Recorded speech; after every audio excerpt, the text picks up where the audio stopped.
Selamat sore saudara-saudara sekalian.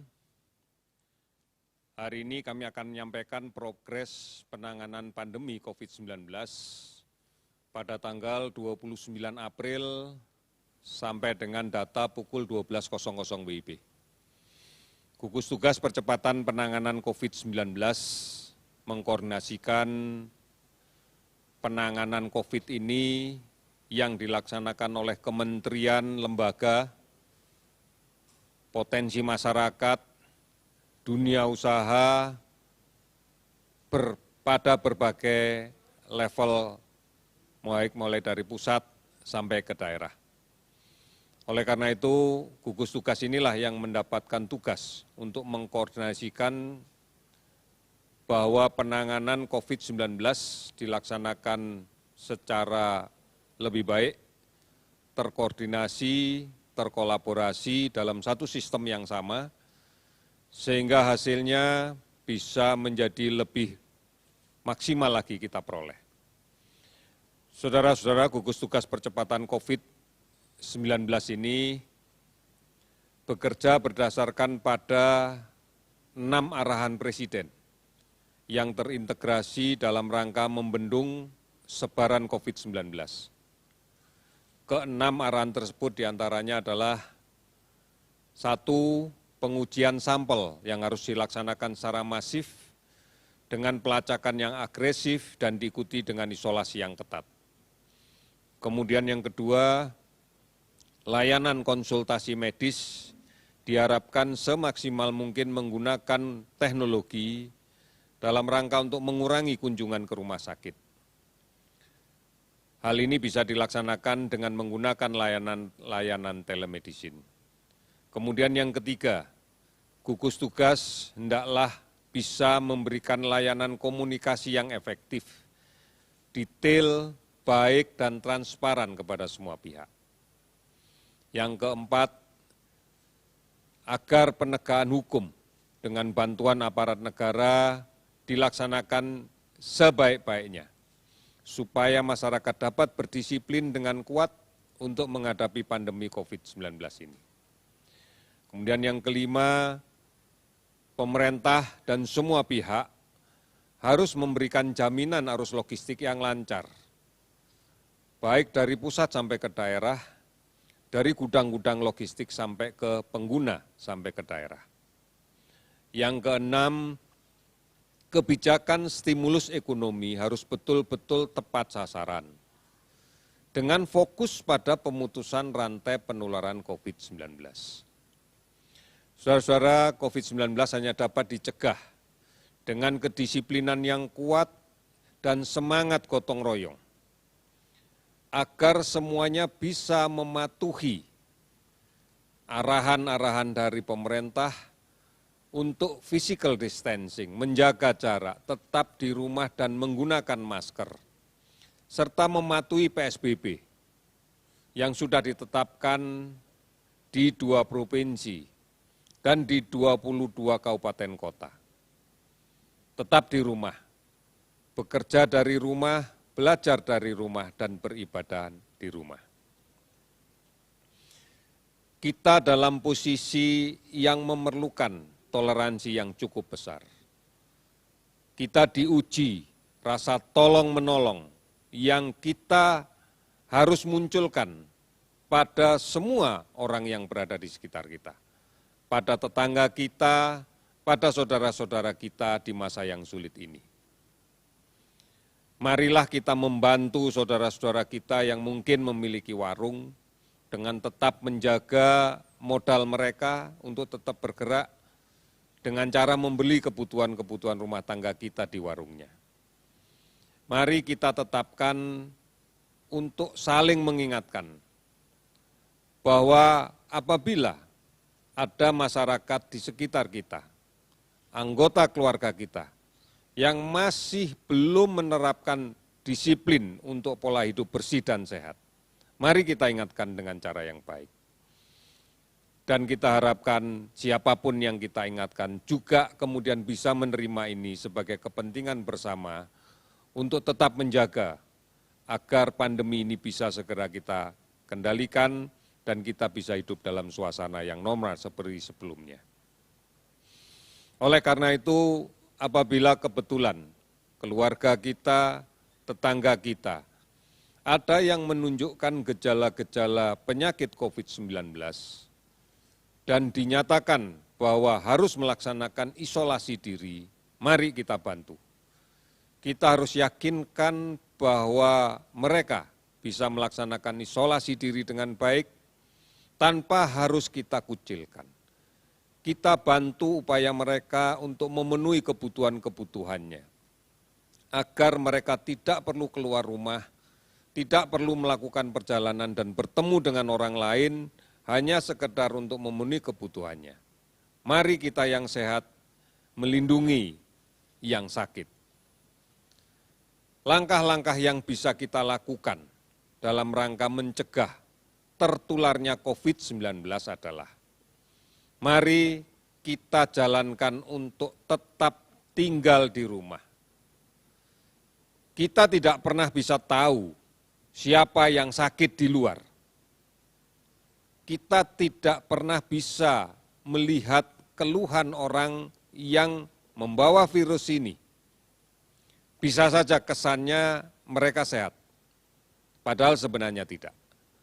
Oleh karena itu, tidak menutup kemungkinan kita akan terpapar dari hal-hal yang seperti ini. Jangan keluar rumah, jangan bepergian adalah pilihan yang terbaik. Ini penting agar kita tidak tertular. Dan kalau kita tertular nantinya, kita juga tidak menjadi sumber penularan di rumah kita sendiri.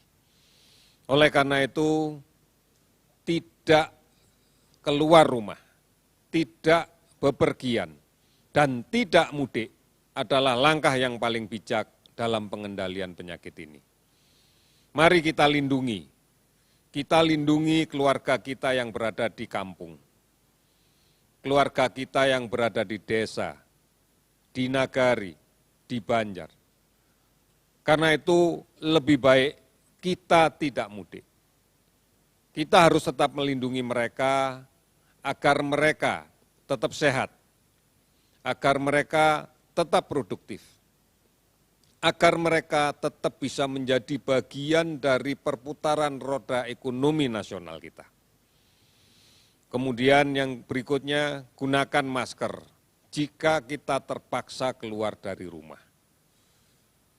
Dan batasi waktunya jika keluar rumah. Hindari kerumunan orang banyak. Jangan naik kendaraan umum yang penuh sesak. Secepatnya segera pulang apabila urusan di luar rumah telah selesai. Sesampai di rumah, lepas masker, cuci tangan dengan sabun dan air yang mengalir, serta ganti dengan masker yang baru. Apabila kita meyakini bahwa kita kemungkinan besar dalam perjalanan di luar rumah terpapar dengan penyakit ini atau bertemu dengan orang banyak, sebaiknya segera pulang, mandi, dan cuci seluruh baju yang kita gunakan baju yang baru. Saudara-saudara, langkah-langkah inilah yang menjadi langkah penting bagi kita. Karena kita akan mampu melindungi kelompok-kelompok rentan yang ada di rumah kita. Melindungi orang yang usia lanjut yang berada di rumah kita. Melindungi orang-orang yang berpenyakit kronis yang berada di rumah kita. Karena kita tahu apabila mereka terinfeksi, akibatnya akan sangat fatal dan menjadi penyebab munculnya kematian. Oleh karena itu, mari tetap kita ikuti informasi yang benar tentang COVID-19 ini, agar kita bisa mengambil sikap yang benar dalam menyikapi bagaimana caranya menanggulangi COVID-19 ini. Silahkan ikuti beritanya, baik yang berada di portal covid19.go.id, di hotline 119, di WhatsApp COVID-19, di Halo Kemenkes, di banyak aplikasi layanan online dan layanan telemedicine, serta siaran yang dilaksanakan oleh TVRI dan RRI, serta televisi dan radio swasta yang lainnya. Berikutnya akan saya laporkan tentang data yang kita peroleh sampai dengan pukul 12. Laboratorium yang saat ini telah aktif melaksanakan pemeriksaan sebanyak 89 laboratorium. Ini terdiri dari 48 laboratorium di berbagai rumah sakit di seluruh Indonesia. 15 laboratorium yang tersebar di berbagai perguruan tinggi. Kemudian 18 laboratorium di jejaring laboratorium Kementerian Kesehatan. Kemudian ada 5 laboratorium yang berada di jaring laboratorium kesehatan daerah dan ada 3 laboratorium yang berada di jajaran Balai Veteriner di Direktorat Peternakan. Spesimen yang telah kita periksa sebanyak 86.985 spesimen dari sekitar 67.784 orang pasien. Kasus konfirmasi positif akumulasi sampai dengan saat ini adalah 9.771 orang. Yang sudah sembuh 1.391 orang. Sementara yang meninggal 784 orang.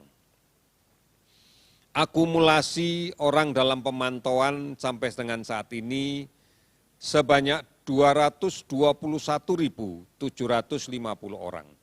Sebagian besar pemantauan ini sudah selesai dan mereka dinyatakan bebas dari COVID. Sementara kasus PDP yang dalam pengawasan kita sampai dengan saat ini ada 21.653 orang. Kita berharap bahwa secepatnya akan bisa kita dapatkan hasil laboratoriumnya sehingga kita bisa konfirmasikan apakah ini kasus positif atau kasus yang negatif COVID. Kabupaten terdampak 297 kabupaten kota di 34 provinsi. Pasien sembuh kalau kita lihat distribusi tertingginya paling banyak ada 440 orang di DKI Jakarta. Di Jawa Timur ada 152, Sulawesi Selatan 118, Jawa Barat 107, Jawa Tengah 101, sehingga total keseluruhan bersama 29 provinsi yang lainnya ada 1.391 pasien. Kalau kita rinci secara keseluruhan adalah sebagai berikut, ada penambahan sebanyak 260 orang konfirmasi positif sehingga menjadi 9.771. Kasus sembuh meningkat 137 orang menjadi 1.391. Saudara-saudara, distribusi kasus positif itu sebanyak 59% laki-laki dan 41% wanita. Kasus meninggal bertambah 11 orang menjadi 784 orang. Distribusi usia meninggal terbanyak adalah pada rentang usia 30 sampai 59 tahun. Itu sebanyak 364 orang dan distribusi kedua terbanyak adalah pada rentang usia 60 sampai 79 tahun sebanyak 311 orang. Sementara distribusi di atas 80 tahun sebanyak 28 orang. Oleh karena itu, saudara-saudara sekalian, inilah gambaran yang kita dapatkan pada hari ini, pada kinerja 1 hari kemarin.